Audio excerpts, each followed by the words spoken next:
Hello everyone, welcome back to the YouTube channel. My name is Rachel Webb. Let's talk about things you should never put in your UV resin. UV resin is such a popular thing. It has not slowed down or kind of fell in popularity. It is still kind of riding that high because of the sheer amount of things you can do with resin. Now, with the mindset of the sky's the limit, some people might try and push those limits a little bit, and we're here today to make sure that you are well informed about some things that you should not be putting in your resin. Now, we have worked with resin for years here at Oak and Lamb, specifically AB resin, epoxy resin, and UV resin. UV resin is our favorite for a multitude of reasons. However, with it being the one we use the most, we have had some trial and error and some fails along the way, and we're here to share some of those with you, as well as some no-nos as far as putting things in your resin. A lot of you might want to create some projects using these products or these methods that I'm about to talk about. So this will be a great stopping point for you to say, okay, I don't need to waste my time, money, or my resin on this because it just won't work. So we'll dive into those. If you are brand new here to the channel, welcome. We're so happy that you're here. We absolutely adore projects like this, videos like this, being able to allow you all to be more confident and well-rounded as far as the crafting world goes. And if you are in search of, or you think you could benefit from, an incredible community of like-minded crafters, join Oak and Lamb. We are the place to do that. We absolutely adore brand new members and welcoming people to our flock. So click the very first link in the description below for a special coupon code for your membership here at Oak and Lamb. Go check out the website. You can browse it as well as a lot of our other membership perks without joining just yet, so you can see what we have to offer. In that is over 1,000 digital cut files with free commercial use license. We also have some phenomenal courses. If you happen to be a Cricut beginner and you have a machine, we have courses that will allow you to create everything you need to create with your Cricut. From opening the box to mastering design space to creating your first projects, that is what those courses are for. And our bread and butter, our members' favorite perk is the private Facebook group where you can go in, ask questions, get advice, post pictures, and more. You guys will absolutely love the community. So join Oak and Lamb. We can't wait to welcome you as a member of our flock. Now, there is a lot you can do with resin. There are a lot of things you can add to resin, pigments, glitters, little trinkets, and things like that. But there's also a few things that you should never add to resin. Now, when we say never, we don't mean like your concoction will catch fire or, something crazy like that. We mean you're going to end up with a project fail either now or down the road. So let's go ahead and dive into things that you should not put inside of your resin project. Number one, fresh flowers. Now, you might see a lot of Pinterest projects and Cricut projects using UV resin that do incorporate flowers, and they're gorgeous. The trick to those is they are fully dried flowers. Now, that is completely safe to use, and they do make beautiful projects. We have used dried flowers in several projects here at Oak and Lamb, and they turn out phenomenal. But fresh flowers, you absolutely want to stay away from, and if they're not fully dried, do not add them, okay? Especially if they have significant meaning to you. If it's, I don't know, a 4-leaf clover your sister found, or maybe a flower from your wedding bouquet or what have you, make sure that you dry it perfectly and completely. My favorite way to dry flowers, depending on the size obviously, is finding a really big, thick book, placing my flower the way I want it to dry in the middle of that book, shutting that book down, and then putting something heavy on top of it. Over time, that book will flatten more, and all that moisture will evaporate from your flower, and you'll be good to go with a good, beautiful, dried flower. But, like I mentioned, you have to be careful that it is 100% dried, okay? So, do not put fresh flowers in your resin. The next thing you should stay away from when adding them to your UV resin is any type of food, okay? Food, snacks, anything like that. Anything edible you want to steer clear of. Now, I'm not saying it's impossible because there are specialists in the resin world who do some special things, I'll say, in order to keep their food from going bad or spoiling inside their resin. But one thing that is always true, no matter what type of food you are using in your projects, is that it has to be 100% dried. The best example I can come up with is breakfast cereal, okay? It's 100% dry. That is going to be something that is actually possible to incorporate into resin. So if you wanted to make, let's say on TikTok, I saw some girl mix up Captain Crunch in a bowl with some plaster. She mixed AB part epoxy resin with the Captain Crunch so that like every little piece of Captain Crunch was coated and kind of cocooned and embalmed, if you will, with that resin. That way when it cured, it wouldn't go bad, it wouldn't spoil. And she actually had that as like a decor, like a fake bowl of cereal type of thing. But grand scheme of things, the way you're leaning is yes, add food to resin, or no, don't add food to resin, is don't do it.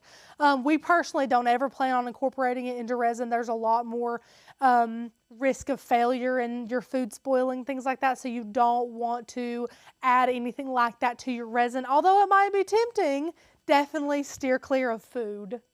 This mistake I have been guilty of, and that is adding paint to your resin or your UV resin. You don't want to do that. So this is a delicate, balanced product, okay?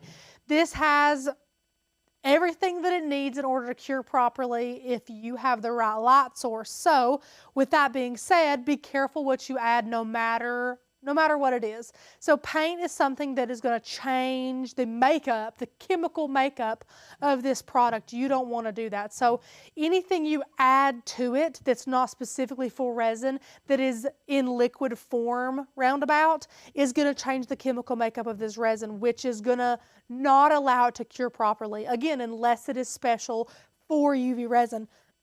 Excuse me, a great example of that is resin pigment. So these are little bottles.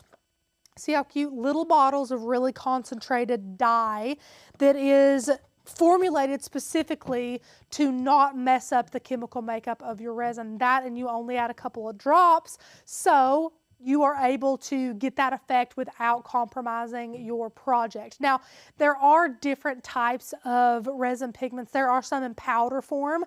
There are some that are opaque, and there are some that are transparent-ish like this. This resin pigment will give you like a glossy, transparent color in your resin. Definitely do some research before you purchase your own. You want to make sure it's super special to resin or UV resin. Make sure you're looking on Amazon for the specific one, UV or AB part resin. But you have to be careful with things like paint. Not all paint is good for resins. There are some that they make that work. Again, do your research. But I was just trying to use regular old acrylic paint and it did not work. The resin never cured. It was bendy. Bad deal. So don't use paint in your resin.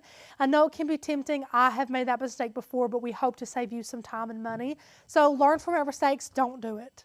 And along the train of thought as far as paint, so other liquids not to add, of course, don't add water, silicone, glycerin, any type of colored gels or glitter gels. You don't want to add those into your UV resin. Any type of water, you know, you don't want to add that into here while you're mixing it and trying to cure it. It's going to change the makeup of the product and it's not going to work. So steer clear of water, anything with moisture. That's the big thing, is moisture. So that's why we tell you guys not to add any food, not to add any fresh flowers, because moisture is the enemy of a good UV resin project before it's cured, obviously. Once this stuff is cured, it's 100% waterproof. But before it's cured, you don't want to get moisture mixed in with this. So you don't want to use any food with moisture. You don't want to use any flowers with moisture, anything like that. So really, moisture, stay away from it unless it's specifically designed for UV resin. So steer clear. Water, no, no, no, no. And you might be saying, Rachel, this list is getting awfully long. Is there things that we can put in resin? It doesn't feel like it. And the answer is absolutely. There are so many things that you can put into resin, from pigment to glitter. There's trinkets and dried flowers and beads. Literally, the sky's the limit, and I say that, but the sky does have a limit. And that's what today's video was for, is telling you guys a couple of those things not to put in your resin. Now, one of the keys to having good resin projects is a good light. So make sure you do your research and get a good light. Now, we have used a lot of resin lights, UV resin lights in our day. And the one that is the best that we have found is this Let's Resin 360 light. So it comes in 2 pieces. They magnetize together and you get light from the top and the bottom of this product. This is amazing. I'm just going to be honest, I didn't have high hopes for this. I don't have high hopes for a lot of UV lights. In every UV resin video that you will watch of ours, we say one thing. If you can at all possible, go outside and cure your project. Go outside and cure it in the sun, because it's way better than any UV light. I have said that in every video. Becca has said it in every video until now. This is a wonderful light. If there are other 360 lights out there that do top and bottom, definitely check those out, because I'm sure this is not the biggest and it's not the best maybe, but we absolutely love it. We adore this thing. We use it on all of our resin projects now for UV resin. It's phenomenal. If it can fit in this thing, we let it go in this thing, because instead of curing for 5 minutes and then worrying if the bottom's cured and flipping it over or peeling it out and it not being cured, you pop it in this thing, it gets hit top, bottom with UV lights and it cures everything. We have never had a project fail with a good top and bottom light before. We love that. But that is kind of the key to having good projects. It doesn't matter if you put big Lego bricks in. It doesn't matter if you put super fine glitter in your UV resin project. It is all going to need to be cured 360 all the way around. It doesn't matter. Okay, so get yourself a good light. That's going to make a huge difference. We absolutely love this one, like I mentioned. I will link all of this down below. Our glitters, the resin pigment, the lights. Our favorite resin ever is J. Diction UV resin. If you're interested in a comparison video, we do have a comparison video on other types of resins. But I'll give you a spoiler alert if you don't want to watch that video. This one comes out on top. We absolutely love the J. Diction UV resin. Go ahead and get the 500 gram bottle. If you're watching this and you've never used UV resin, you will fall in love with it. So go ahead and get the big bottle. It's a little more expensive, obviously, but as you can see, we use them a lot, and they are, like, this one has like this much in it, and this one has like this much in it. Like, we use these all the time. This one's literally empty. It's literally empty. But these are our kind of staples for UV resin. Get yourself a good light. If you can go outside, go outside. But we don't have to recommend that anymore, because we have a phenomenal light that cures from both sides. We love that. Thank you guys so much for watching. Don't forget, if you did enjoy the video, give us a thumbs up. Leave any questions, comments that you have down below in the comments section. And do not forget to click the very first link down below and grab your discount on this membership here at Oak and Lamb. You will absolutely love it. If you love videos like this that are fun and upbeat and educational, you're going to love the community that we have built. And we can't wait to welcome you as a member of our flock. Thank you all so much. Subscribe to the channel if you haven't already. It's free to do that, and it's a great way to support us and what we do here. And I hope you have a phenomenal day, and I'll see you another day for another video.